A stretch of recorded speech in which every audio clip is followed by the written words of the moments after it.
2019 justice K T Thomas draft ചെയ്തിട്ടുള്ള അദ്ദേഹമായിരുന്നു അന്വേഷിച്ചത്. ആ അന്ധവിശ്വാസത്തിനെതിരായിട്ടുള്ള ഒരു ബില്ല് ഇപ്പോഴും 5 കൊല്ലത്തിന് ശേഷവും അടുക്കളയിൽ ഇരിപ്പുണ്ട്, സെക്രട്ടേറിയറ്റ് ഫയലിൽ. അല്ല, എന്തുകൊണ്ട് ഇടതുപക്ഷ സർക്കാരിന് അത് പാസ്സാക്കാൻ കഴിയില്ല? എലന്തൂരിലെ ഈ നല്ല വിശ്വാസികളാണ് ഇടതുപക്ഷത്തിലാണ് ഏറ്റവും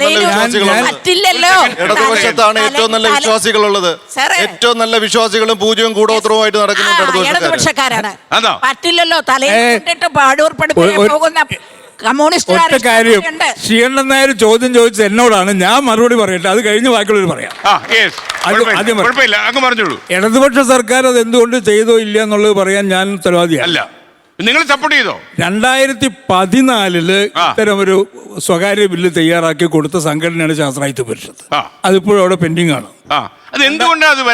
ഇത് കഴിഞ്ഞതിന് ശേഷം ഗവൺമെന്റ് തന്നെ വെച്ച കമ്മീഷനാണ് കെ ടി തോമസിൻ്റെതായിട്ട്.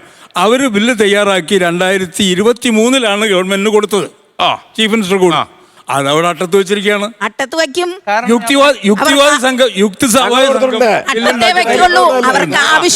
അവസാനം ഹൈക്കോടതിയിൽ വന്നു കേസ്. ഇത് നോ ഡൗട്ട്, സംശയമില്ല, മെറ്റീരിയലൈസ് ചെയ്തേ പറ്റൂ. പക്ഷെ ഒന്നുണ്ട്, സമയം ഒരു ഘടകമാണ്. 2014 ഞങ്ങൾ കൊടുത്ത ബില്ല് നടപ്പാക്കിയില്ല. അതുമായി ബന്ധപ്പെട്ട് വീണ്ടും ഇടതുപക്ഷ സർക്കാരിന് കൊടുത്തു. പിന്നീടാണ് കേസ് കോടതി കൊടുത്തത്. കോടതി കൊടുത്തപ്പോൾ ഗവൺമെന്റ് ആദ്യം കൊടുത്ത അഫിഡാവിറ്റ് എന്ന് പറഞ്ഞാൽ വിശ്വാസം അവിശ്വാസം വേർതിരിക്കാൻ അവർക്ക് ബുദ്ധിമുട്ടാണെന്നാണ് ആദ്യം പറഞ്ഞത്. അതുവരെ പറഞ്ഞു.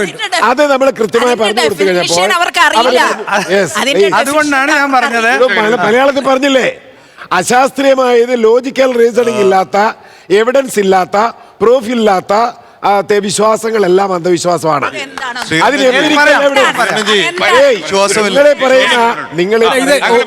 പ്രത്യക്ഷ ഒറ്റ പോയിന്റ് പറയട്ടെ, ഇന്ത്യയിൽ 2 സംസ്ഥാനങ്ങളിലെങ്കിലും ഇതുമായി ബന്ധപ്പെട്ട നിയമമുണ്ട്. 5 സംസ്ഥാനങ്ങളിൽ നിയമം. മഹാരാഷ്ട്രയിൽ തുടങ്ങി, ബീഹാർ, കർണാടക, മഹാരാഷ്ട്ര ഉണ്ട്.